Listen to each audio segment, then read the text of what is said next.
बिस्मिल्लाहिर्रहमानिर्रहीम। अस्सलाम वालेकुम। इस वक्त आप देख रहे हैं लाइव वसीला न्यूज़ और मैं हूं आपकी होस्ट मायरा अली।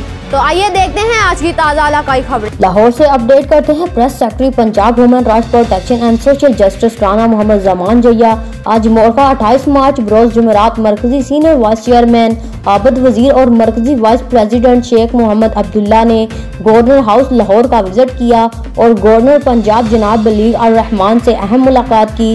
और इस मुलाकात में human rights protection and social justice अपने अदारे को मुतारफ करवाया और इस मुलाकात में बहुत से अहम मामलात पर बातचीत की गई, जिसमें सरे फहरस्त ओल्ड एज होम का क़याम और HRBHJ ये प्लेटफार्म से जेलों का विजिट करना और महकमा हेल्थ से फ्री मेडिकल कैंप के लिए मेडिसिन का इंतजाम के बारे में तफसील से गुफ्तगू की गई।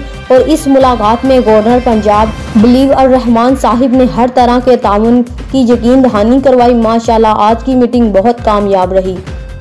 अब तक के लिए इतना ही। मजीद खबरों और मालूमाती अपडेट के लिए देखते रहिए लाइव वसीला न्यूज़।